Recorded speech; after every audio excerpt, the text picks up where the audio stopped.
Bonjour à toutes et tous. Merci d'être ici ce soir avec nous pour entendre deux invités qu'on est très, très, très heureuses et heureux d'avoir ici avec nous.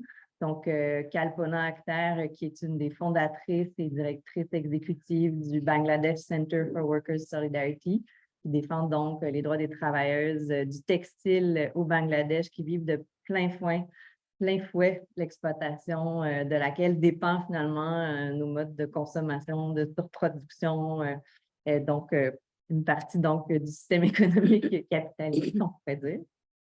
Puis il y aura ensuite une autre présentation de Lis Suarez, qui est innovatrice sociale et chercheuse doctorante à l'Université d'Utrecht, spécialiste des impacts sociaux, des stratégies circulaires dans le textile et l'habillement avec une optique de genre. Donc, cet événement, c'est une activité organisée par le CISO et l'AQOCI. J'ai déjà dit les acronymes. Donc, Centre international de solidarité ouvrière et Association québécoise des organismes de coopération internationale, en partenariat avec le Certificat en coopération et solidarité internationale de l'Université de Montréal, l'Observatoire canadien sur les crises et l'action humanitaire de l'UQAM, le Blogue Un seul monde, le Fonds humanitaire des métallos et le Réseau canadien pour la reddition de comptes des entreprises, et finalement le Conseil central Montréal métropolitain de la CSN. C'est aussi une activité qui a été organisée dans le cadre d'un cours du Certificat en coopération et solidarité internationale de l'Université de Montréal. Donc, il y a plusieurs étudiants qui sont avec nous, soit en ligne ou en personne. Donc, on leur souhaite vraiment la bienvenue et merci de nous accueillir dans votre cours aujourd'hui. Pour les informations techniques, je voulais vous dire aussi que pour toute demande de soutien technique, vous pouvez écrire à Catherine Gagné dans le clavardage qui pourra vous appuyer à ce niveau pour les personnes en ligne. Puis finalement, je l'ai dit, mais je le rappelle, pour les personnes qui sont sur place avec nous ici, la traduction simultanée est disponible via Zoom, via le lien Zoom que vous trouverez sur la page de l'événement. Voilà, donc, sans plus tarder, je vais passer la parole à Kalpona Akter qui est avec nous. Donc, vraiment, c'est vraiment un grand privilège d'avoir accès à la voix de Kalpona, qui est un témoin privilégié des conséquences néfastes de notre modèle économique sur les travailleuses des chaînes d'approvisionnement mondiales du vêtement, puis qui, je pense que vous allez bien le voir, donc on a tout intérêt à entendre la voix qui nous permet aussi de mettre un visage sur ces travailleuses exploitées. Donc, sans plus tarder, je te cède la parole. Yeah. Yeah. Thank you. Good evening, everyone. I know, when we are doing hybrid program, it is a little critical, but bear with us. So my name is Kalpona Akter. I'm from Bangladesh.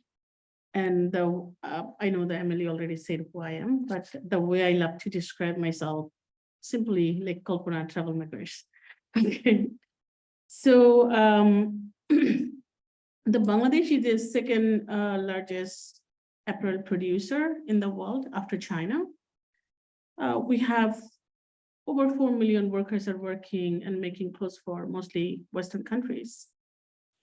And these are, fairly like young women workers. Those are coming from countryside to the industry with a big dream that this industry or this job will make difference for them. Like it will provide them an economic freedom. In the same time, it will give them a women empowerment. And we have to remember many of these women are climate victims as well. They lost their land or something happened with climate. So they had to flee to the city and all they ended up is a survival.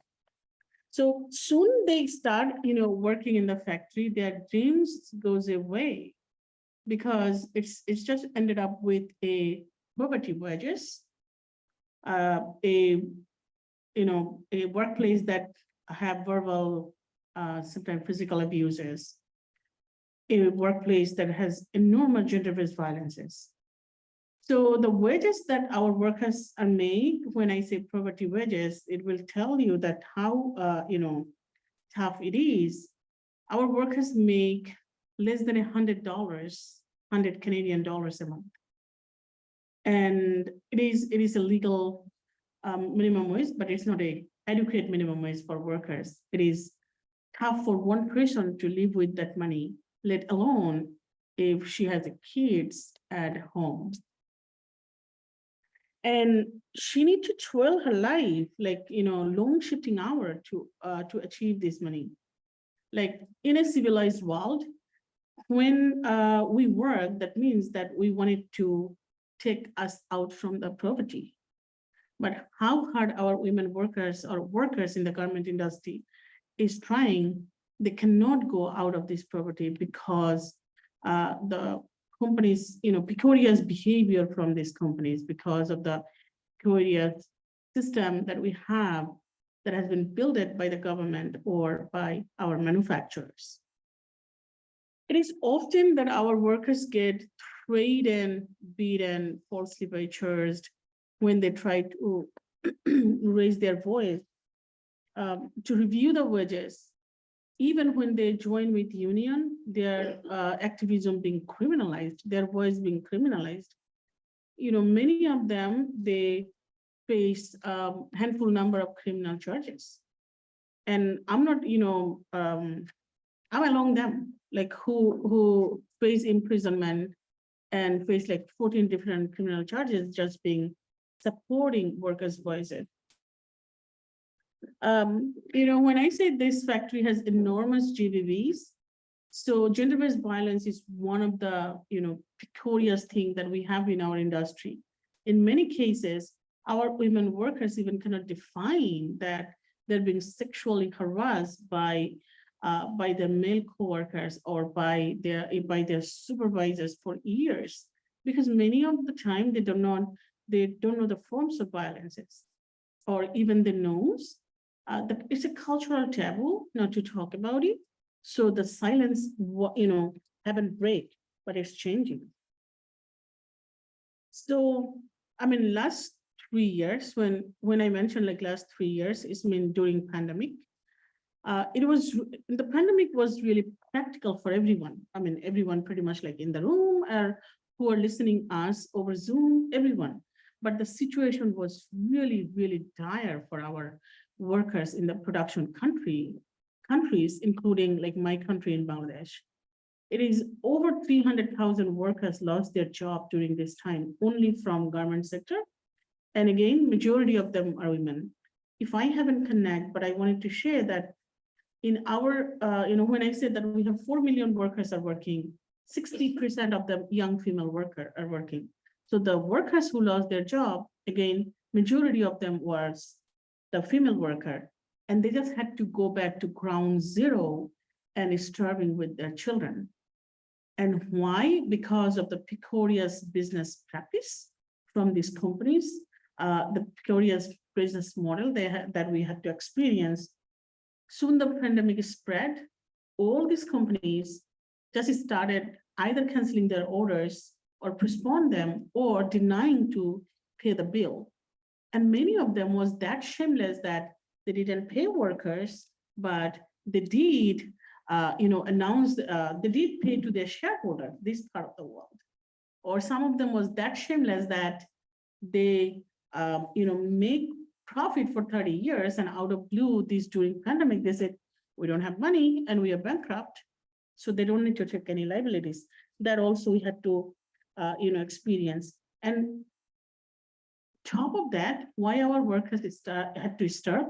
Because there is no social protection for them. The country like us in Bangladesh, we don't have social security. Our workers do not have any unemployment insurance. So there wasn't any economic security for these workers at all. How many of you know about Rana Plaza? Can you raise your hand? So there's like your young people doesn't know about the Rana Plaza, but I love to connect you. So We're going to be, we're just in a door of, it's a door knocking that, it's a 10th years of anniversary of Rana Plaza. So Rana Plaza is the deadliest deadliest preventable accident that has happened in the apparel industry in back 2012. It was a 9-story building that has been collapsed with over 5,000 workers left, over 1,100 workers died, and near to like 3,000 workers injured for like 10. And the reason was the law did not require them to say no to unsafe work.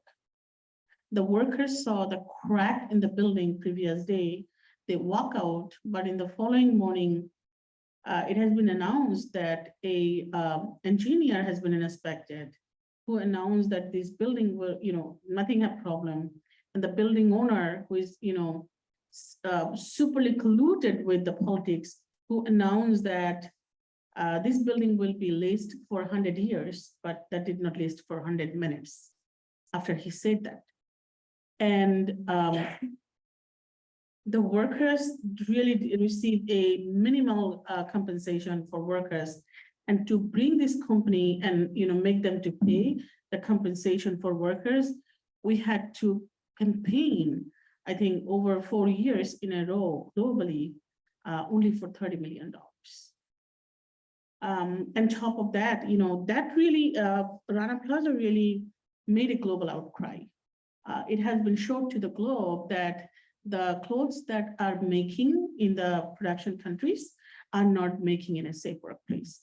So we started campaign to bring these brands accountable and sign them in a legally binding agreement to make this factory safer. And why I'm saying so, because everything I say, it is kind of depressing, that pretty much like there is no rights, but this is the only one thing that now I can share, that only improvement has happened since Rana Plaza, that is like factory safety. So after a tremendous campaign that we did globally, we were able to have over 200 brands who signed on a legally binding agreement, and that really made a phenomenal change in the ground. This is the first time workers got a right to say no to an unsafe factory. Like if there's a crack in the building or faulty wiring, or the block aisles, they can just walk out from the factory. This was the first time that workers has been included during the inspection, and to say that what they have to say when they're in the factory, are they safe or are they unsafe? This was the first time that somebody went back to the workers after an inspection to share that what was the findings, and also to share the corrective action plan.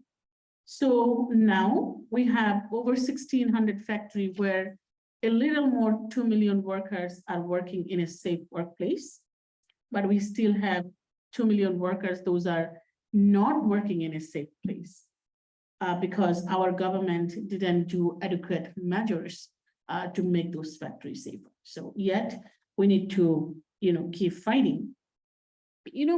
Despite all odds, we are fighting them. These young workers, they've been defeated like 3 times, but in the 4th time, they step forward and they come back and they fight, they organize, because we believe that the solution is to unionize ourselves. So we believe on organizing, and organizing is the solution. That only, give us our bargaining power, so we can bring these companies and manufacturers in the table and to the negotiation to improve our lives.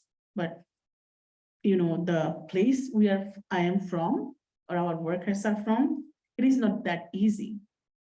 We really have a very narrow avenue to achieve anything, because our business and our politics are really colluded.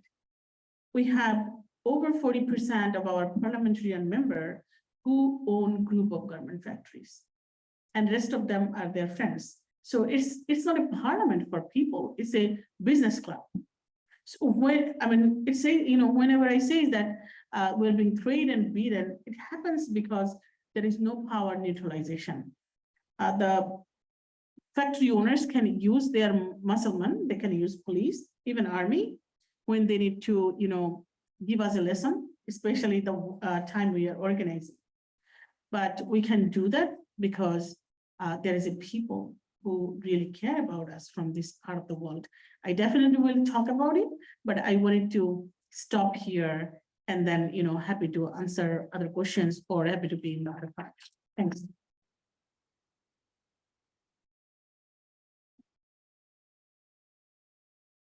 You have translation? Yeah. Okay. So you have it?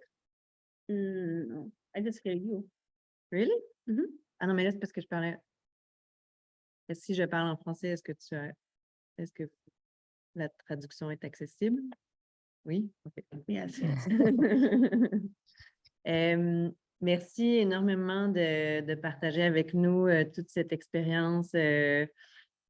Kalpona a elle-même été travailleuse dans l'industrie du textile dès ses 12 ans. Donc, vraiment, c'est tout un parcours. Elle s'est mobilisée dès le plus jeune âge pour organiser un syndicat dans une manufacture là, avant d'avoir même comme jeune adolescente. Donc, je pense qu'on peut vraiment prendre exemple sur son courage et sa force. Donc, pour la prochaine intervention, ce sera, comme je le disais, Lis Suarez Visbal, qui est présentement innovatrice sociale et chercheuse doctorante à l'Université d'Utrecht. Donc, Lis. Voilà, merci beaucoup Amélie. En fait, je vais d'abord remercier la AQOCI pour l'invitation. J'habitais à Montréal pendant 13 ans, mais je vais faire ma présentation en anglais. Mais si vous voulez à la fin faire des questions, je peux répondre en anglais et en français, bien sûr. Alors, donc, laisse-moi savoir quand vous regardez mon écran.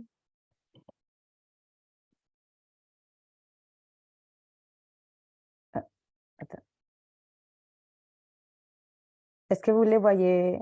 Are you seeing complete or? Oui, on le voit au complet. Okay, perfect. First of all, thank you so much, Kalpona, for your témoignage. I'm gonna just share the story more from the perspective of circular economy as being one of the solutions that has been presented for the take and make a waste model, and really just bringing some lights of how is it working now and what are the problems that we're facing. Really, I think that when Kalpona is talking, she's talking on the regular value chain now that we call the linear system, which is a system that talks mainly from the production of the manufacturing. And when I'm talking about the apparel and the textile value chain, I'm also talking a bit more at large. I'm talking about the textile industry, with the fiber manufacturing, the yarn manufacturing, and the fabric manufacturing happens. And also we have the apparel industry, which is really the clothing manufacturing, the distribution and the use. And then we have the last stage, which is the textile recycling industry. So these three kind of industries made the apparel and textile value chain. And the apparel and textile value chain has been known for its multiple social and environmental problems. Environmentally, it's been criticized as being an industry value chain that over uses natural resources, also creates pollution in its factories by the use of chemicals and other products that are then afterwards released in nature. It has also created problems related to consumption because it produces a lot more clothing. We also see now problems with the microplastics in the oceans, and also creating an over production of waste at the same time. Socially, as Kalpona mentioned, there are several problems in the industry, and if we take it back to the extraction of the raw material, one of the biggest problems is child labor, but also we find problems in local communities where their environment has been contaminated with the water that is being used by these companies. And as Kalpona also mentioned, the working conditions, not only in the manufacturing process, but also all through the value chain are pretty present from workers on the floor, also from workers that are on the sales department in more industrialized countries, all the way to the end in the recycling process. It affects the livelihood of people. So the industry is the fourth sector more important, the most important sector of on the world. It employs more than 9% of the people that can actually work. And if we combine the textile with the extraction, with the apparel and the distribution of it, it compromises about 300 million workers, out of which 75% are women. So faced to this reality, circular economy has been presented as a new paradigm shift, like that is going to help the economy to really achieve sustainable development, and that mean it should create both environmental, social, and economic advantages. And although we know, and really if we want to see circular economy in a nutshell, the simplest definition is the reduction of the input of raw material and the reduction of the output of waste by generating different circular strategies that will make the life of products longer. And that happens by the creation of different circular strategies, as like the reconception, rethink, resale, or the rental, or the repair, or the remanufacturing and the recycling that we see here happening in this process. So all of these circular strategies need workers to be able to make them happen. However, the biggest critique that the circular economy has right now is that although we know maybe some advantages that can happen on the environmental side, the social side is very weak. So if the social side is weak, then we cannot think that this new model that is kind of like the strongest position to the make waste model, if it doesn't have that a stronger social paragraph, then we're risking to emulate the same working conditions that Kalpona is describing, you know, like, so we will not be really with a solution that is having difficulties in presenting itself as a complete holistic solution for sustainable development. And we say that the social ambition of circularity is low because it's only cares about the creation of jobs, but it does not care about like what kind of jobs are they, how good are they for the workers, for the families, and the communities where they happen. And when we talk about social impacts, we talk about social impact generally at three levels: at the individual, like wealth and health are two very important ones. In the community level, we talk about networks, family, and the environment. And the societal level, we talk about governance and participation, inclusion, and gender equality. And then in our research, when we ask experts on circular economy what would be the most important social impacts that circularity should care, and not surprisingly, they come up with exactly the same social impact that the linear economy has to deal with. And why? Is because so far we are not, we're still facing exactly the same problems, and the solutions that we are applying right now seem to be falling short to those elements towards it. So, you know, from a certain point of view, it's important that to see that the businesses and big corporations have an asymmetry, the way they value their social impacts and the way they value their environmental impacts. And then there is this constant perception that the social impacts cannot be measured, and that what is happening is that because they are not measured, then the voice of workers also are never put into the table. And behind the excuse that it is impossible to bring all of the complexity of the social dimensions that are in place. So we created a new kind of framework to measure social impact for circularity that uses a perspective of gender and inclusion. And what it does really is to try to identify the structural inequalities in the system and try to provide topical solutions on the actual places where these inequalities are happening as well. And we call that the social impact assessment framework for circularity, or that takes us a flower as an example, really, because a flower also talks about a system of how, like, you know, petals, stem, and leaves are really an important complement of a system. And this is a really human-centric approach that takes first into consideration the quality of jobs as a individual aspect, and it takes it from the OECD. And then we use the sustainable livelihood model, which is very well used in internationally, and both in countries such as Canada and Spain and other countries to really assess well-being and livelihoods.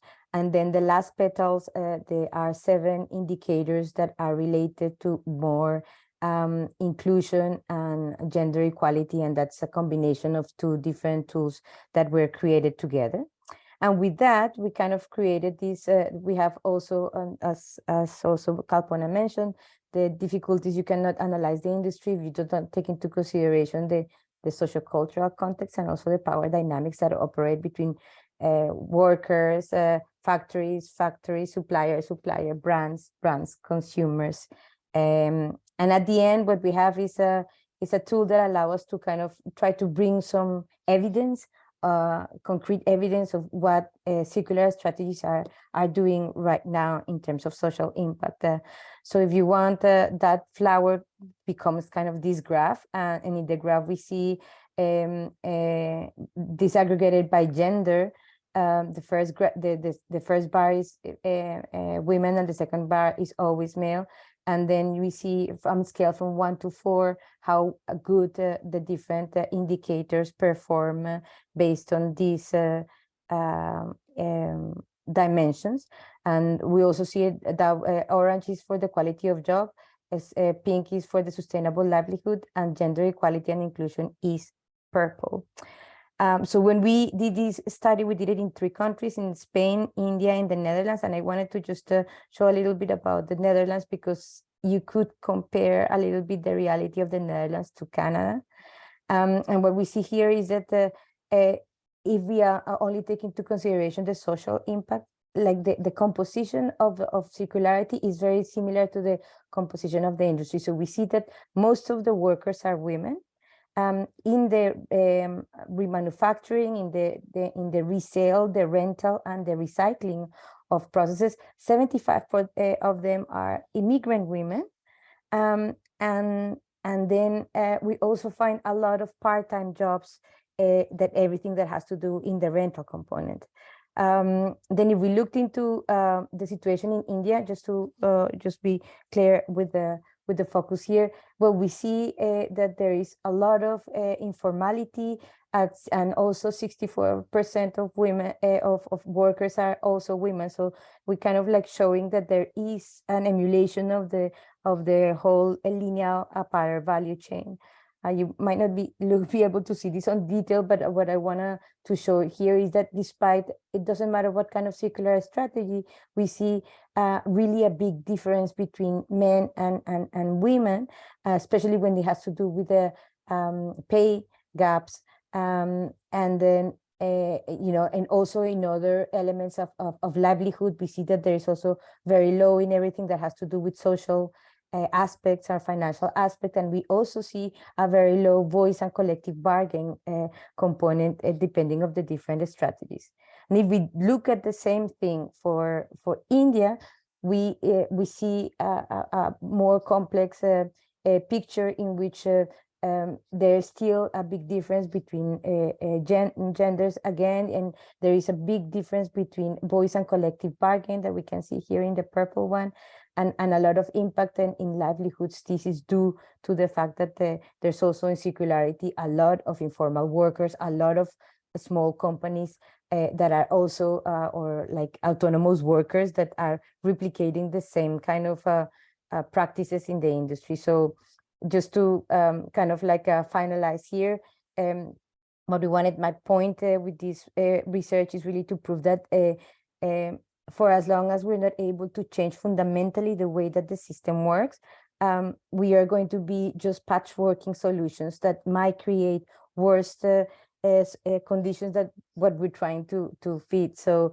unless circularity really puts a big effort in redefining the social paragraph and making sure that workers can have an actual place on the decision-making spaces, and that we have policies that actually are harmonized between different countries, then we're going to be facing this problem of reproducing and replicating the same feminization trajectory that the apparel value chain has. So I will leave it also there, and then yeah, thank you.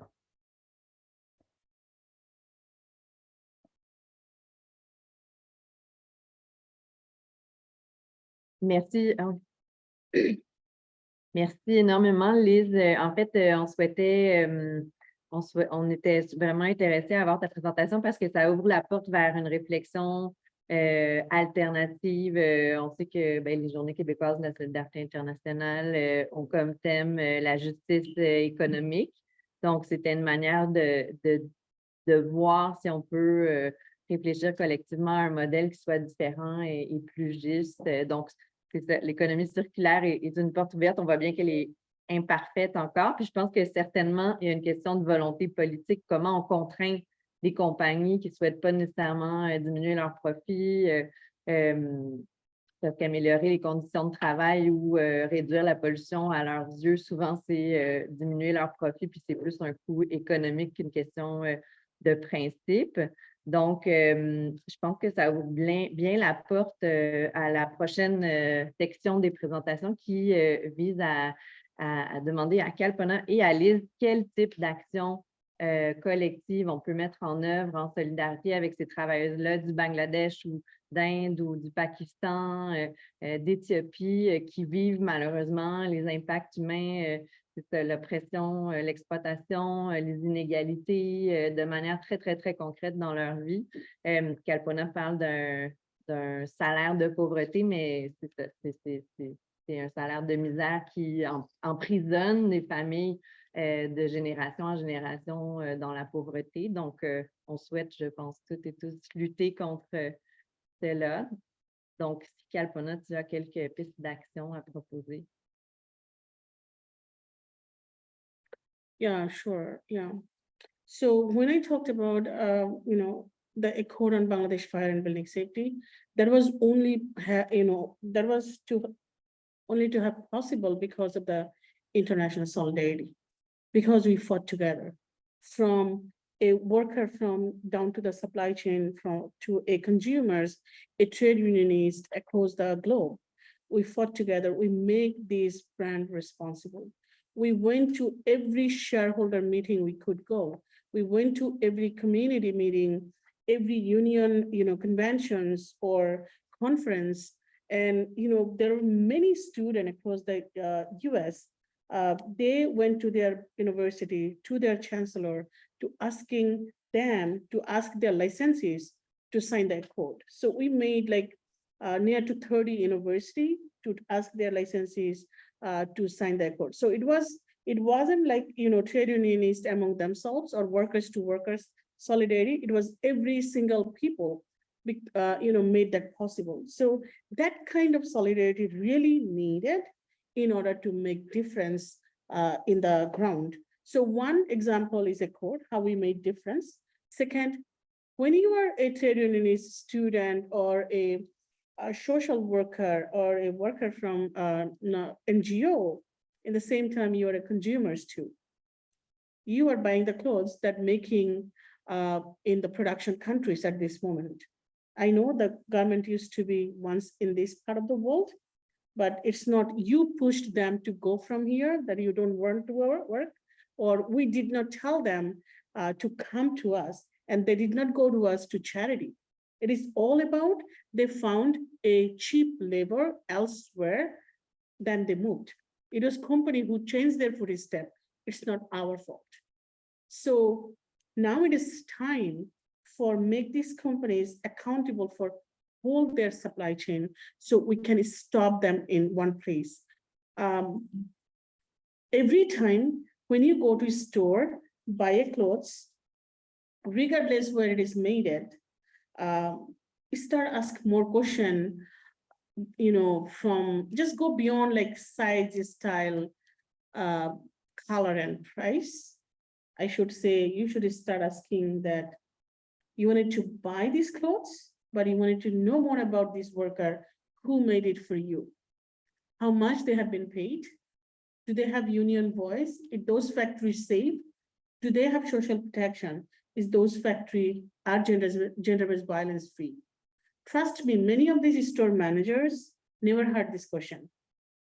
And you will be ringing the bell in the boss's office because that supervisor needs to report that this is something new I'm hearing.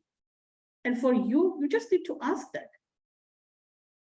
That will make difference. Once you ask them that, how much these jeans has been paid to workers, they cannot tell you that it has been paid $50 to the workers, which you are, buying like $70. If workers did not get even a 50 cents out of it. So just think about that, who get the fair share. So this is one. And second, when you are a citizen, you have some, pressure, you vote to your government, right? So why not also to pressure them to get a legislation that really make difference in the whole supply chain. So wherever these companies goes, that law also follow them. So they cannot do whatever they want. They already ruined everything, like they ruined our ecological system in everywhere. The globe is like, I think in a door to destroy. Every day you will see that the climate becoming increasing and everywhere. And what we are getting empty promises from these governments, because these governments have the legislation that is enough to let this corporation to, hide behind of those. So we need a different law, which you're going to, hear, I think in next, from the next presenter. That's a human rights due diligence law. We have been talking about it. And that will be including what the elements we want. Though it's a precarious job, but still we need them. But all about, we want them with dignity. And only international solidarity can bring that together, a dignified job for workers in production countries like us.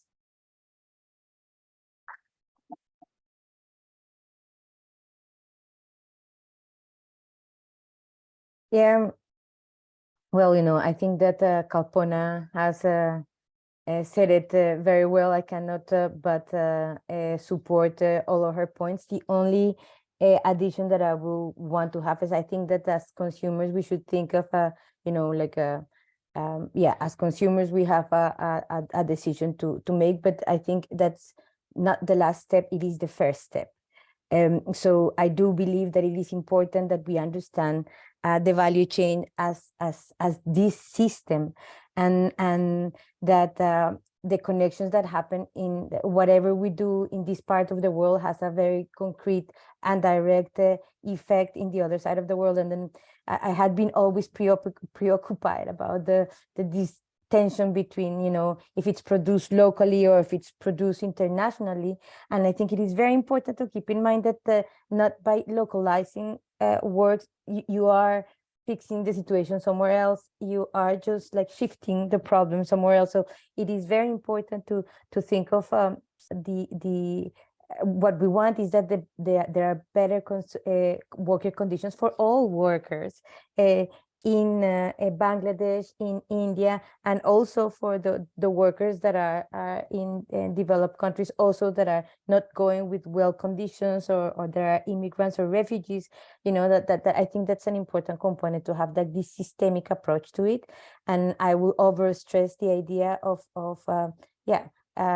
support, make pressure with the government and petitions, such as the one that Kalpona is mentioning, but also at a more global level. I think that is the only way. You know, I think it is the combination of different elements together that will help us to really go where we want to go, and that like awareness of our responsibility, of a co-responsibility for whatever happens here or somewhere else.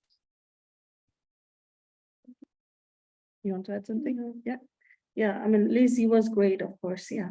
So apart from that, I wanted to add that, you know, I think it is a high time for us to say no to fast fashion. No to fast fashion. Do you really need, like in, you know, the young people in UK, even if this research has been done a few years ago, it says they're buying 24 kilos of the clothes every year. Do you really need that many clothes? Do we really need that many clothes? Ask your grandma that how many winter coats she had in her, you know, when she was young. Maybe one or max two, but she made sure that it is a sustainable one, and she, you know, paid enough to the person who made it for her, and she used that for years. So many people will be now say that, you know, if we buy less, then your worker will be losing their jobs. No, it's a different way. Now, 4 in the family, 4 need to work. Parents, and then children and adolescent. The children might not working in the factory, but they're, you know, doing work in other hazard jobs because the money they're earning is not enough. So if we can have a mandatory due diligence law and make sure that workers have a living wage, then 2 working from one family is enough, and other 2 can go to school. So we are not losing job. It's a win-win game for everyone. So you can buy a clothes, make sure that's a sustainable, pay enough, and make a measures to monitor that a fair share money goes to the workers, converting by a living wage, not a charity. We want dignity, not a charity. So that living wage will be ensured, you know, that our workers have a dignified job, and 2 can go to school. So we are not losing. So say a big no to the fast fashion. It is time.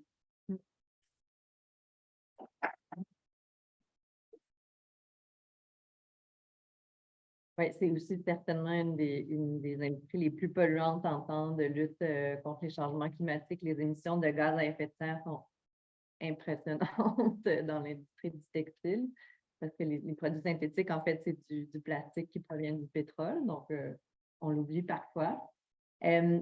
Pour poursuivre dans des modes d'action collective et une piste d'action très concrète ici au Québec, au Canada, qui est portée à la fois par l'AQOCI, le CISO, les métallos, plusieurs syndicats, plusieurs organisations de coopération internationale. J'inviterais Aiden, son nom comme il faut aussi, Aiden Gilchrist-Blackwood, qui est coordonnateur du réseau canadien pour la reddition de comptes des entreprises, qui va vous présenter cette campagne. Est-ce que je peux... Peut-être tu peux venir prendre la place.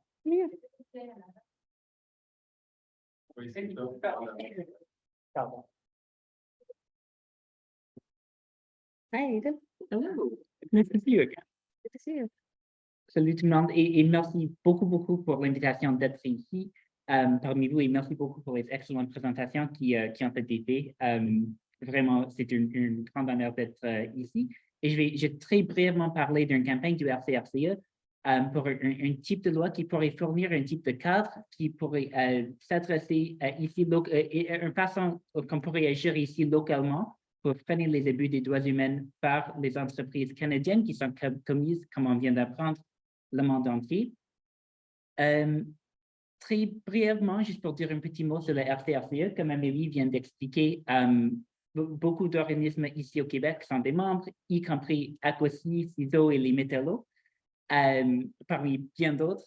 Et on est un réseau de 40 organisations de droits humains, organisations environnementales, religieuses, des syndicats et puis aussi des groupes de solidarité qui sont réunis vraiment pour lutter contre les abus des droits humains par les coopérations canadiennes. Et donc, notre campagne principale aujourd'hui, c'est la campagne pour que les droits humains ne sont pas négociables et on lutte pour une loi sur les diligences raisonnables en matière des droits humains et de l'environnement, qui est un nom un peu long et très technique, mais en fait, ça veut dire quelque chose de très simple. Ça veut dire qu'on oblige les entreprises canadiennes et les entreprises qui importent les marchandises au Canada à respecter les droits humains et l'environnement dans leurs opérations et tout au long de leur chaîne d'approvisionnement. Dans un peu plus de détails, une telle loi obligerait aux entreprises à faire un bilan de la manière dont elles peuvent contribuer aux abus en matière des droits humains et de l'environnement, y compris bien sûr les violations des droits des travailleuses et des travailleurs, à résoudre tout problème qu'elles identifient et puis à faire tout ce qui est en leur pouvoir pour prévenir des futurs préjudices. Et si une entreprise omet de faire une de ces choses-là, cette loi accorderait aux personnes victimes des impacts négatifs des actions de l'entreprise le pouvoir de s'adresser aux tribunaux canadiens pour réclamer justice. Du coup, nous, le RCRCE, on a développé une loi de type qui a pris tous ces principes et les a adaptés pour un contexte fédéral canadien. Et puis, en mars 2022, une loi d'initiative parlementaire à la base de notre modèle a été déposée en Parlement. Alors, la campagne au présent demande aux députés et demande aux personnes de mobiliser en faveur d'une telle loi à la base de cette loi d'initiative parlementaire. Et très brièvement, je vais aussi dire que c'est le mouvement pour un tel type de législation prend vraiment ampleur. On a des lois de ce même modèle qui ont été adoptées à quelques pays européens, y compris en France, en Allemagne et aux Pays-Bas. Et en fait, notre modèle de loi est soutenu par plus de 200 organisations québécoises, canadiennes et à l'international qui travaillent avec des personnes directement concernées en 32 pays. Ils demandent tous au Canada d'adopter une telle loi. Et puis, juste la semaine passée, plus que 100 universitaires et avocats ont signé une lettre ouverte demandant au Canada d'adopter une loi sur les diligences raisonnables. Alors, c'est vraiment, il y a vraiment un momentum qui se trouve là-bas en faveur d'un tel type de loi qui obligerait aux entreprises de prévenir les abus, de faire une diligence raisonnable. Et oui, juste très, très brièvement, pour terminer, en quelque façon de soutenir la campagne, surtout présentement, il est vraiment important de contacter vos députés et la carte postale que vous avez été donnée ce soir est une super bonne façon d'envoyer un message aux députés leur demandant d'appuyer une loi sur les diligences raisonnables. Nous avons créé un site pour la campagne, pasnégociable.ca, et là-bas, vous allez trouver des outils et des ressources, y compris un outil qui va vous permettre d'envoyer un courriel à vos députés automatiquement. Et en fait, on a appris aujourd'hui qu'une loi très faible, en fait, a passé en comité jusqu'aux prochaines étapes et qui peut maintenant poursuivre à un vote final dans la Chambre des communes. Alors, surtout maintenant, il est vraiment important d'être fort et d'être clair quand on demande une loi qui pourrait vraiment faire une différence, une loi sur les diligences raisonnables. Il est temps de mettre fin aux abus des entreprises canadiennes et une loi comme ça, une loi sur les diligences raisonnables, contribuera de manière importante à ce faire. Et merci beaucoup.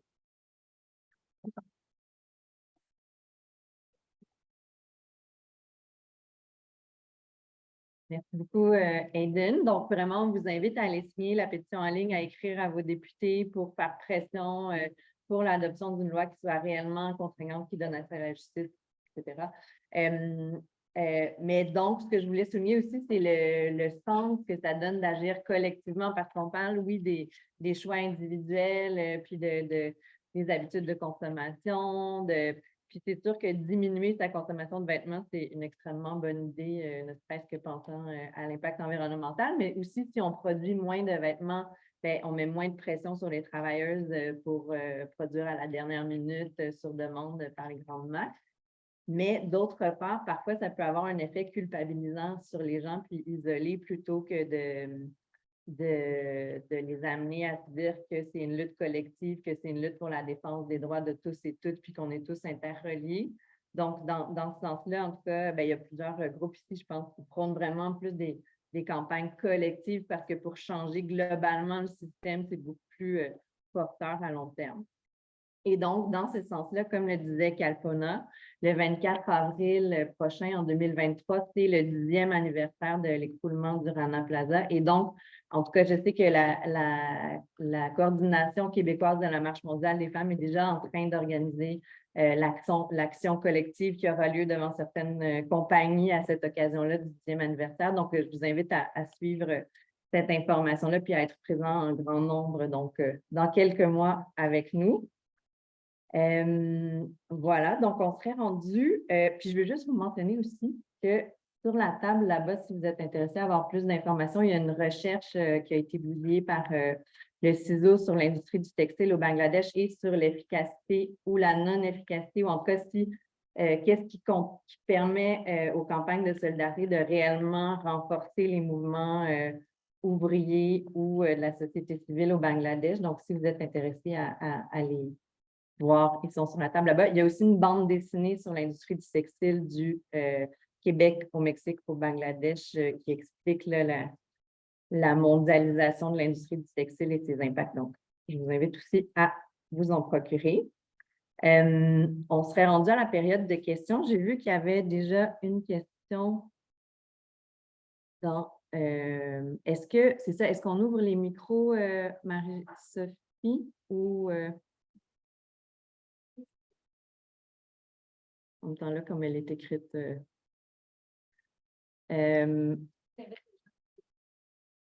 OK. Donc, vous pouvez soit écrire votre question dans le clavardage ou lever votre main si vous souhaitez une question. On vous invite quand même à seulement poser une question et à être bref pour que le plus de gens possible puissent avoir accès à la parole. Donc, je vais quand même lire la question qui est ici. Donc, merci aux organisateurs et aux personnes qui ont fait des présentations. C'est très apprécié. Après le Rana Plaza, il y a eu l'accord qui a éventuellement mené au Ready-Made Garment Sustainability Council, qui est maintenant en place. Je suis intéressée à entendre je traduis, à vos perspectives par rapport à sa valeur et son efficacité. Et aussi, si quelqu'un peut recommander un contact dans ce conseil. Donc, j'imagine que la question est plutôt pour Kalpona. Sure, thank you so much. Who had that question? Yeah, AQOCI successor is RSC, RMG Sustainable Council in Bangladesh. But truly, as a ground organizer, I don't buy it. I don't validate this one because it's kind of like not doing the same work that AQOCI is supposed to do. The problem is the AQOCI main structure is the board of directors, the same number from the company and same number from the union. But when we have RSC, it's not, the power dynamic is different. So we have 18 seats, 6 from union, 6 from manufacturers, and 6 from business. So the business have like more seats than the unions. So it says that there will be no voting, it will be consensus, but when you have this power, different dynamics, it doesn't help. So we like now we are taking a code in Pakistan, and we are fighting on 50-50 seats, like 50 from union and 50 from business, not like from the RSC. And whoever wanted to have contact, I have like 4 board of directors who are my co-worker. I can share the number, their emails. So feel free. I'll leave it to the, Emily, and Emily will be sharing to you. So feel free to contact with them so they can fill you more information. Thank you. Thank you. Est-ce qu'il y a d'autres questions, interventions ou en ligne, Marie-Sophie? Luc, tu peux y aller. Je pense que le micro fonctionne. Ah, les interprètes n'entendront pas? Ça, je le...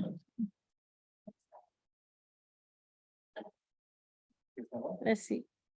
Au pire, je vais répéter. Ça va, oui. Donc, c'est ça, cette année, il y a eu un événement important à la conférence internationale du travail à Genève, c'était l'adoption d'une convention sur le droit fondamental qui est la santé et sécurité au travail. C'était une longue bataille du mouvement syndical de faire inscrire ça. Une seconde. Les interprètes n'entendent pas. Veux-tu te rapprocher dans le fond de ce micro-ci?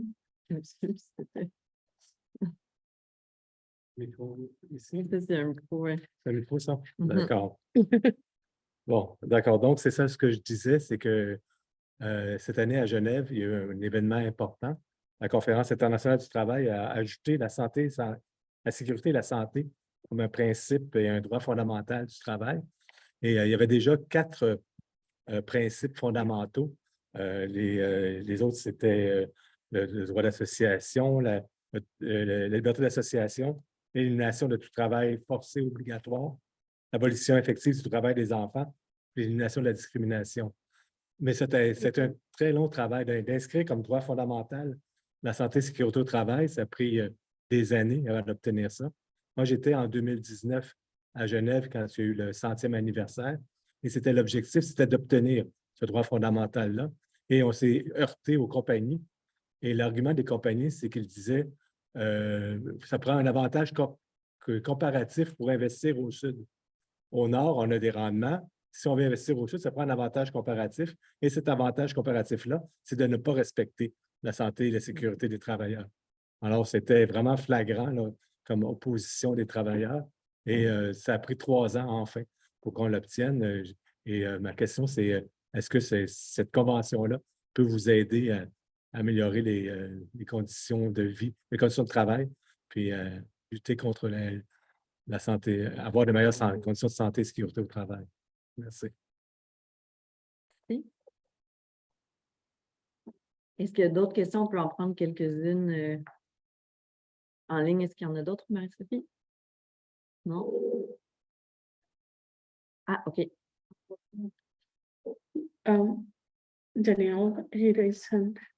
Daniel. Ah. On va aller avec le niveau. Oui, c'est proche, hein? Oui, puis je pense que je suis capable de... Ma voix forte. Petit gabarit, mais ma voix forte. Il y a un momentum en ce moment au Canada qui est bien important. On a un gouvernement minoritaire à Ottawa, puis tout le travail dont on a parlé tantôt, le travail de parler à nos députés, de mettre de la pression sur les ministres, de faire en sorte que les députés et les ministres prennent des engagements publics pour une loi sur la diligence raisonnable. Je pense que c'est le C-262. Il y a en ce moment le Bloc québécois, le NPD. On le sait qu'il y a des députés du Parti libéral également qui sont sensibles à cette question-là. Il ne faut pas négliger le rôle qu'on a comme citoyen à jouer pour influencer puis les informer, parce que souvent, les députés ne sont pas au courant de tout ce que nous, on est au courant, puis on a besoin en ce moment qu'ils le sachent, parce que cette loi-là, elle pourrait être éventuellement présentée à la Chambre des communes dans la prochaine année, puis c'est bien important qu'on se sente interpellé comme citoyen. Fait que oui, il y a la carte, là, il m'en reste quelques-unes en arrière qu'on peut envoyer au ministre O'Regan, mais il y a également des rencontres avec nos propres députés. Peu importe le parti politique, que ce soit NPD, Bloc ou libéraux, cognons à leur porte, envoyons-leur un courriel pour leur dire c'est important que vous vous prononciez sur ce projet de loi-là. S'il y a une responsabilité collective qu'on doit se donner au Canada, c'est d'avoir une loi qui va faire en sorte que les compagnies vont être reconnues responsables de leurs agissements à l'étranger. Puis j'aimerais ça vous entendre là-dessus parce que j'ai fait la campagne Canadian Tire puis l'équipeur l'année passée.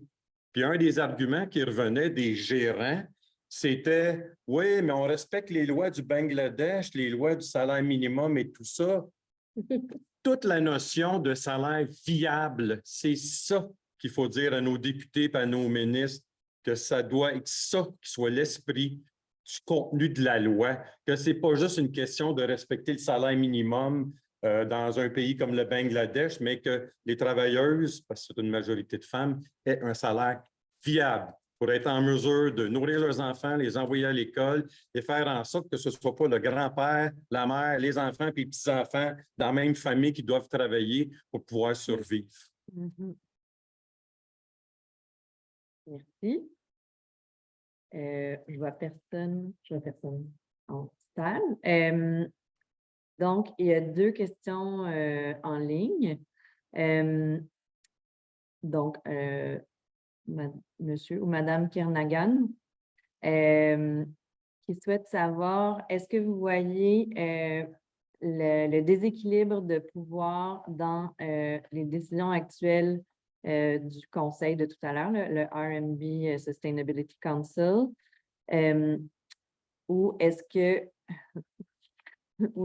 en ce moment, c'est plus au niveau du compte des membres sur le conseil, en tout cas, c'est ça. C'est plus une question de nombre de membres sur le conseil et la proportion de représentation.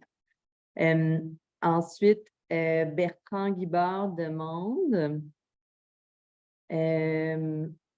il pose la question par rapport aux produits chimiques dangereux, comme des teintures qui détruisent l'environnement. Il se demandait quels étaient les risques et les conséquences de santé et sécurité sur les travailleuses et travailleurs qui sont en contact avec ce type de produits chimiques pour des longues durées de temps.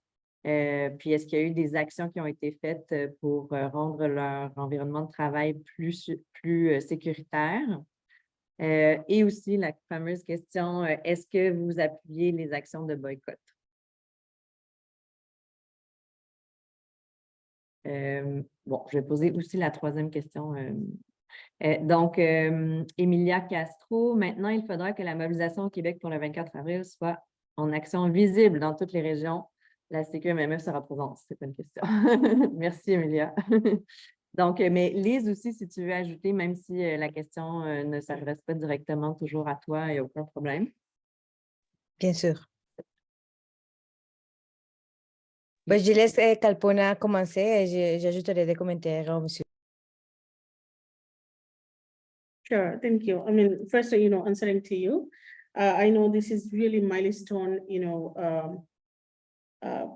decision has been taken by ILO, which is great. There is no measures has been taken on the area of health and safety before. So we were happy about it, but it's not adopted by our government yet. It needs to be ratified. So we are waiting for that. And we also need to remember that ILO 87 and 98 being ratified by our country, and we have a law.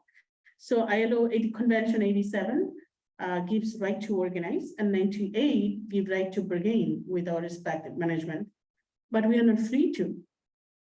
So even this clauses being this being adopted by the government, but if it is not enforced, then there is no point.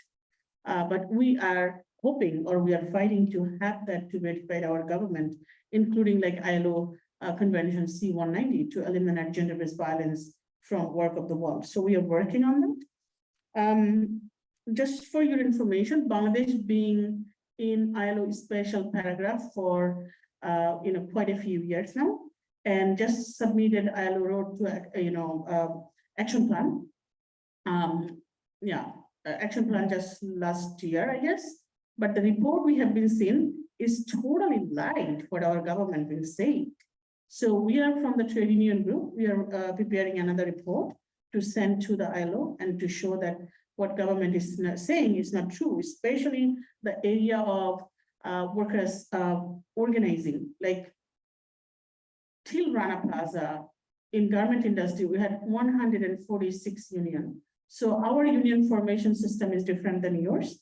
Like yours, you need like a percentage from the shop floor, but we need a percentage of workers who will be signing the membership, and we need to register that with the government, like DOL, Department of Labor.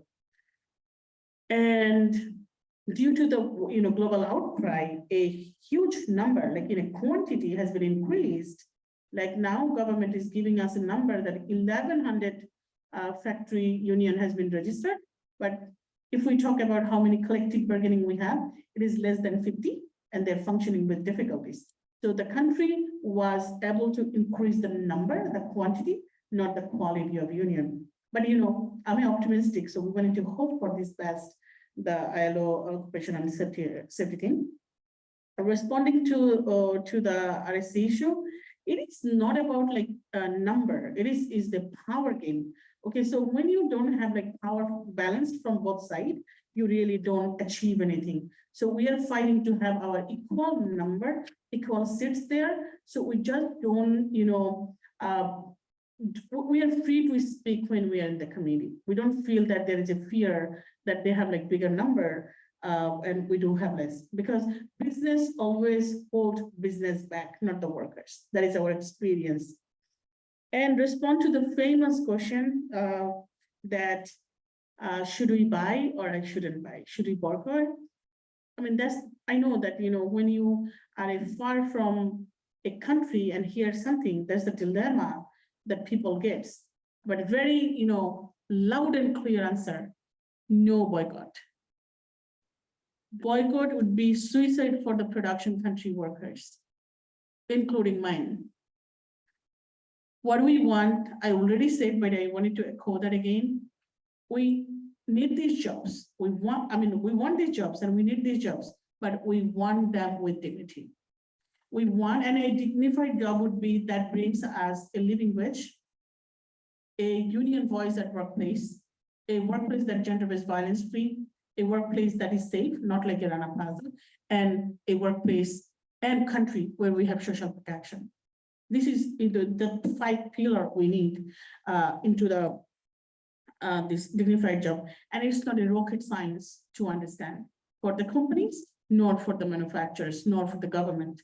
It is easy to understand. It's all about whether they are ready to share a little bit amount of money to make sure that we have that dignified job. Mm-hmm. Yeah, and if I can just add to the point of Kalpona, I think it is important to bring about that strategy that she said at the beginning of really asking the right questions in the shop, really about working conditions and about it sounds like very simple questions, but we were amazed, like in our research, 82% of companies said it is important to follow social impacts, but less than 50% actually had any kind of statistics about it. It is rampant, and the lack of numbers that company have, and then if you wanted to count, you needed to be able to say what the problem is. So I would say that would be a very strong approach, and making it visible also through social media, that it is very relevant to have, making companies really follow a process for collecting their information. And then of course that's the first step to really making sure that there's a due diligence process in the way that are handling the workers, and more transparent, I guess. And just wanted to share one more thing. Thanks, Daniel. Protesting at the Canadian Tire, and just very latest news that a court complaint has been lodged by the Metalos, like USW, and along with CLC. because the Canadian company for years, they've been lying that they are respecting the human rights. And if you see the UN guidance principle, the living wage is human rights. So they are not paying the living wage for workers in their supply chain. And how they claim that they're respecting human rights.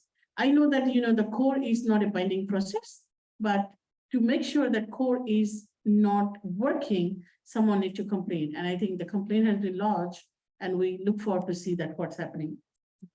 There was a question about the chemicals, about the health impact of Oh, the workers. yeah, thank you who raised that, and I'm sorry, I skipped that. So, we talk about like last 9 years, I would say that we were so busy to talk about structural, fire and electrical safety, not even, all this other problem that our work has been facing. So there was a huge problem of sandblasting, that faded jeans you guys has been wearing, okay? I don't want it to feel you bad, but truly it is being sandblasting, and the workers who has been done that, many of that has been faced tuberculosis, no, silicosis. This is another disease, that damaged their lung, and they do not understand that immediate. They understand that, after a period of time. And doing sandblasting, there's supposed to be, a safety measures has been taken, but companies always being, overlooked that. And Levi's was one of them who did that. Anyways, but that has been reduced, but there is no specific research has been done on the chemical exposure and other thing. Our organization doing one of the research that we call silent killing. And I hopefully, that will be released in 2023. So that would be English, I hope, one part. So you guys will be able to see that how chemical has been damaged our workers inside out. Thank you. And I think that there has been some reports in the past from Greenpeace that highlight the problems related to chemicals. In our case of when we're looking at circularity, there is a huge problem of handling of chemicals in the recycling phase. But at this moment, there is still not evidence of specific workers, because also this disease carry on the long term. So, the worker might not necessarily feel it now, but, it will take years for them to develop these kinds of issues. But it's definitely a very important problem right now, what we have with circularity and the handling of different chemicals through all the process. Merci, Lise. Est-ce qu'il y a d'autres questions? Pas dans la salle, j'en vois pas non plus dans le clavardage.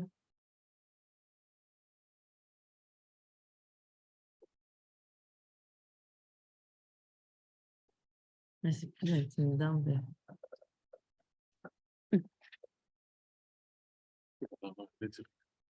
Oui, il y a la traduction aussi. Actually, I'm interested to know how can Quebec unions help you? Like, can we write checks to your organization in Bangladesh or other Bangladeshi unions, or how can we help? Thank you so much. I mean, Emily would be killing me if I don't respond to that. She was like, you talk about workers, not about your organization. When you talk about majority, you just forget about I, okay? So yeah, I mean, the financial help definitely crucial. You definitely can do that. So CISO, one of our friend organization, it can be go through them. It's depend on the amounts. And also Metalos being helping us for many years from their humanity fund. So a joint project we have been working with all the unions putting money together. It is USW, QP, PSAC, Ontario Secondary Teachers Federation, and UFCW a little amount. So this money coming in one place, and then they send us. So if you really wanted to, help, so I think Daniel knows, Emily knows. So join with them. I think that way you can channel fund. Technical problem is we don't have PayPal because our government really give us a hard time. They're not, friendly with worker rights programs. So whenever we receive money, in case of foreign donation, we need to go through like all documentation. It's like this bunch of document we need to submit the government department. So if it is coming like all in one place, that would be helpful. Thank you. Just to follow up on that question, what makes a good solidarity movement? We've seen some international solidarity movements that have weakened local organizations that haven't listened to them, and that led to less good results. So how can we be better at solidarity with you? There are many ways, okay? One is definitely, push your government to make changes, the legislation. That is one big thing you can do. There are many, many solidarity week that we call for. Like now I'm leading a campaign along with another, few other Global South Union that is called Pay Your Workers and Respect Labor Rights. So we are being behind of Adidas. I know the young people love them, but this company has been still workers' money during the pandemic. Shame on them. So we're asking them to pay that money. We're not telling you not to buy. Please do buy, but ask them to pay. So only in Cambodia, they did not pay workers $11 million. So it's all company together, it's $500 million they steal from the workers' money from all production country.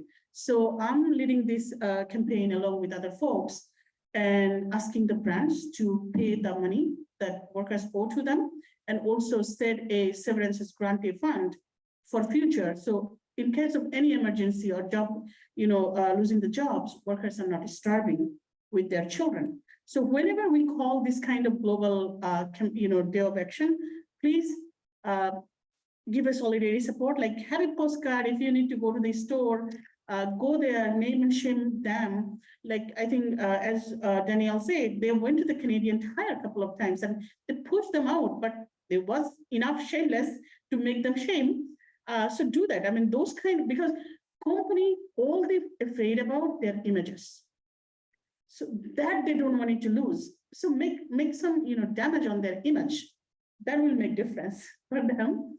And during Rana Plaza, I think there will be a global day of action.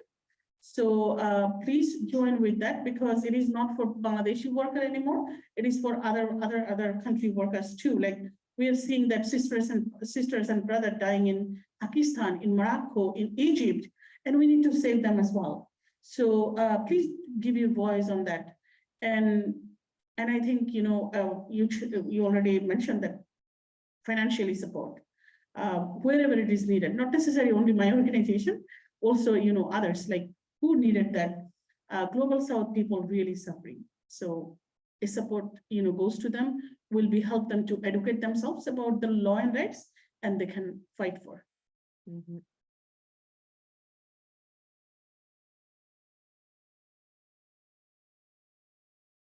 Merci. Lis voulait ajouter? Non, ok. Je vois pas d'autres questions, à moins que... Ah oui. Ça serait la dernière ronde, donc si vous souhaitez, poser une question, que ce soit en ligne ou en personne, je vous invite à le faire tout de suite. Bonjour, je voulais juste demander, parce que je trouve que pour le futur, l'information, c'est plus important pour les jeunes pour distribuer vraiment plus sur les causes qui se passent aujourd'hui, sur les lois qui passent au gouvernement canadien, au gouvernement québécois, tout autour du monde. J'aimerais juste demander s'il y a peut-être un site Internet ou quoi que ce soit qui nous permet de s'informer tous les jours sur la situation actuelle, et si on peut, des façons de partager cette information-là qui se passe dans les prochaines années ou les prochaines semaines. Mm-hmm. Merci. Yeah, I think you are the best one to answer, but I know at least 3 organizations who can fill you the information: Metalos, CNCA, CISO, but you definitely can. Les sites des campagnes internationales sont des bons endroits. Là. En anglais, il y a Clean Clothes Campaign, où il y a vraiment beaucoup d'informations, mais il y a aussi Éthique sur étiquette, qui est plus en Europe, où il y a beaucoup d'informations aussi sur l'industrie du textile. You think of other ones? Industrial. I would say Clean Clothes Campaign is an amazing, consumer campaign organization. Not necessarily that sits in their strategy board, that's why I'm saying, but it is truly, you can get a lots of information. Industrial Global Union, there is a lot of information you're gonna get. So please do there. And when you are doing like country campaign, I think the organization that active in your country, they can feed you like more information, but you need to be, I think there is a alert, like CCC have a news alert. So they send you like every other week, I guess.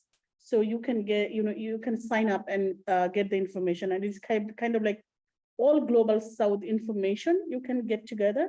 It is not like one country. And it also says that what kinds of action is, really needed to do in coming months. So, yeah. Mais c'est un excellent réflexe que vous avez eu, parce qu'effectivement, une des actions vraiment importantes qu'on peut faire, c'est déconstruire les mythes, voir que c'est une industrie toxique au niveau environnemental, qui est basée sur l'exploitation de centaines de milliers de personnes à travers le monde, de millions de personnes en fait à travers le monde. Donc, juste transférer cette information-là et avoir accès, la chercher, c'est vraiment un excellent réflexe pour parce qu'on doit déconstruire ce système-là. Puis ça commence par des brèches. Donc, avoir la bonne information, la vraie information, c'est toujours un bon départ. If I could add a point to that, I would definitely agree with the Clean Clothes campaign in Europe, and also I would say follow them in LinkedIn, like their pages, you will get the fed. But also there is a fashion revolution in different countries, and then they also coordinate different kinds of campaigns. Right now, there is a very big campaign in Europe about collecting 1 million signatures to having living wages established in third world countries. So it is relevant also to follow them as well as the local organization in your own country, as Kalpona mentioned too. Merci. Il y avait Daniel pour une... Oui, juste pour un élément d'information, vous pouvez aller sur Google et cliquer Bangladesh, un rapport choc du syndicat des métallos. L'année passée, le syndicat a fait un rapport très exhaustif, détaillé sur la situation au Bangladesh, l'exploitation qui passe là-bas. Puis, souvent, c'est le début d'une réflexion qu'on va avoir plus largement, qu'est-ce qu'on a entendu sur quoi. On l'avait partagé d'ailleurs avec le CISO, des organisations comme la CSN, parce que c'est un rapport qu'on ne voulait pas qu'il soit juste un rapport des métallos. Nous, on a eu la chance, parce qu'on a un fonds humanitaire des métallos, de pouvoir le financer. Puis on a voulu le faire pour faire avancer la lutte des travailleuses du Bangladesh.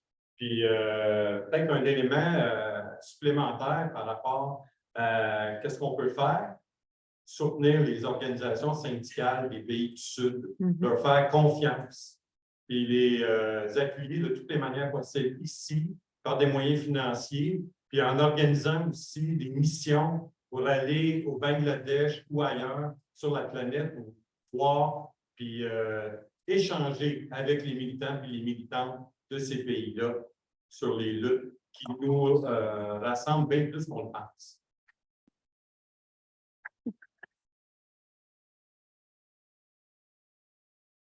Yeah, I mean, one more thing that, I wanted to add with Daniel, that If you want to conclude, it's your oh, really? time. Yeah, but I'll open to Liz too afterwards. Yeah, sure.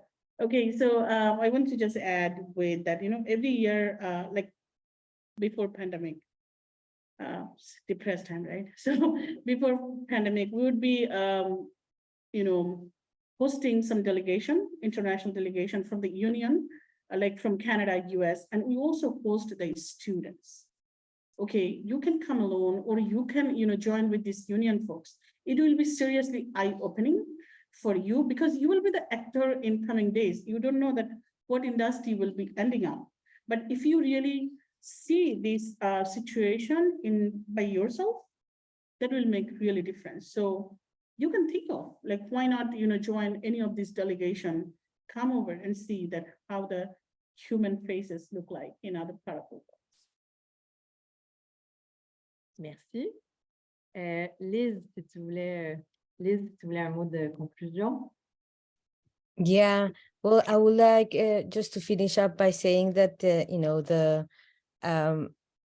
I think we have a lot of options on our hand, and, and that really looking towards working on that solidarity component and also a systemic component. I think that the only right that we have is not to do anything right now. I think that opportunities to connect and to really make sure that the echoes go farther in our, as I said before, not in our only consumption, but like also on the system that operates on a local and on a global level as well. So yeah, I'm supporting. I'm right now here in the Netherlands. It's almost 2:30 in the morning, so it's a bit it's a bit late or early as you want.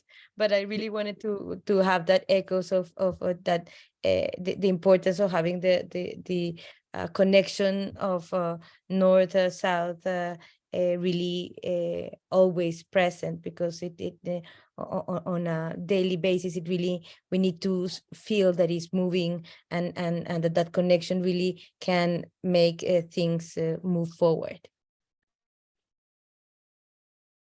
Merci beaucoup. Puis je pense que quand, peut-être que quelques mots pour résumer ce que tu viens de dire, c'est de penser que la consommation ne va jamais nous donner la dignité ou le respect de nos droits, puis qu'on doit se définir nous-mêmes autrement dans un monde pour vraiment changer les choses. Juste avant de donner la parole à Michèle Asselin, qui est directrice générale de l'Association québécoise des organismes de coopération internationale, pour conclure, je voudrais juste rapidement remercier évidemment Kalpona Akter et Lis Suarez Visbal pour leur super intéressante présentation. Vous remercie toutes et toutes aussi d'être ici, mais Michèle va le faire aussi. Mais en fait, ce que je voulais ajouter, parce que c'est de cette manière que je voulais ouvrir l'événement, et dans la précipitation, je ne l'ai pas fait, mais je pense que c'est important de souligner. Vendredi dernier, on a eu un événement au comité de solidarité de Trois-Rivières, qui était aussi dans le cadre des Journées québécoises de la solidarité internationale. Puis de manière mystérieuse, très inquiétante, il y a une personne qui est disparue suite à l'événement, Eduardo Malpica. Donc, on est à sa recherche de manière extrêmement active. Puis donc, je voulais énoncer ma solidarité avec les gens du comité de solidarité de Trois-Rivières qui sont bouleversés par cette nouvelle. C'est ça, puis avec ses proches aussi à Eduardo. Vous dire aussi, si jamais vous nous regardez de Trois-Rivières, que c'est possible d'appuyer les recherches concrètement, physiquement, en allant au comité de solidarité qui ont des groupes de bénévoles qui font ces recherches-là, mais que c'est possible aussi d'appuyer financièrement la recherche de cette personne-là. Il y a une question d'urgence. On sait qu'il faut trouver la personne très rapidement, sinon les chances diminuent de plus en plus. Donc, c'est ça, je trouvais que c'était important de le faire parce que c'est vraiment des alliés, en tout cas du CISO et amis de plusieurs personnes ici. Donc voilà, sur cette note un peu triste, je passerai la parole quand même à Michèle.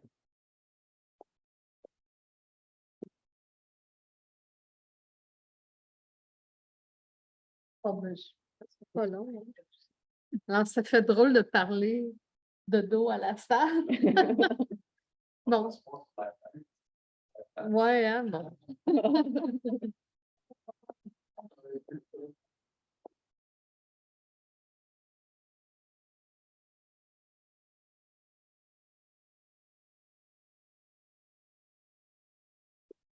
Parce que j'ai pas quoi dire après ces présentations tellement importantes.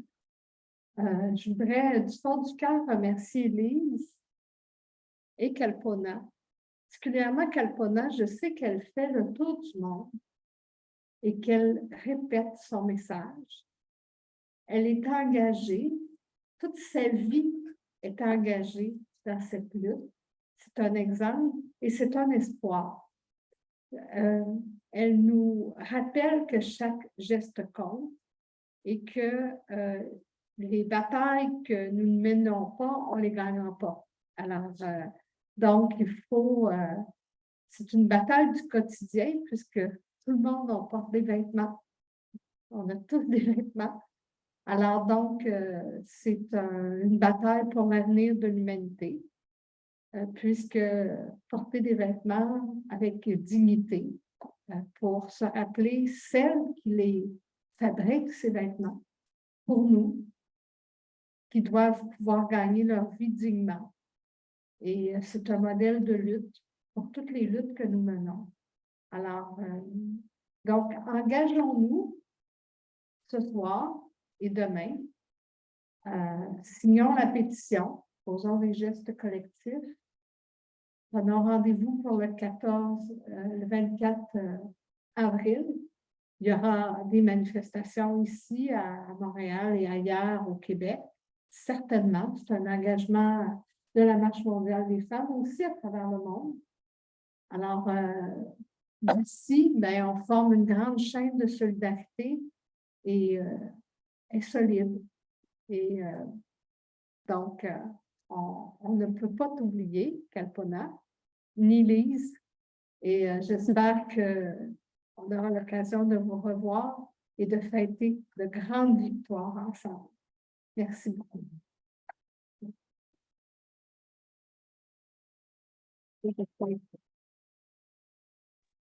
Merci, Michel. Je fais un câlin virtuel parce que Lise, on te connaît bien et un an après l'écrasement du Rana Plaza avec le CISO, Lise et d'autres militantes et des militants syndicaux du mouvement des femmes, on avait organisé une manifestation dans un quartier près des manufactures et il y avait des femmes qui étaient venues puis on avait eu je pense que c'était la meilleure couverture médiatique qu'on avait eue. Après, on avait eu plus de misère. Et je pense aussi quand tu disais d'aller à la rencontre, d'aller au Bangladesh, mais on peut ici aussi, il y a des travailleuses et des travailleurs qui sont dans des conditions qui ne leur permettent pas de gagner leur vie dignement. C'est pour ça qu'il y a une perspective de solidarité. Alors, merci. Merci, Annie. Merci à vous.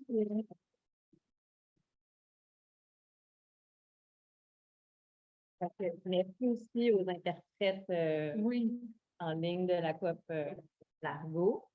Bonne fin de soirée. Merci énormément d'être venus en grand nombre ce soir. Bonne nuit.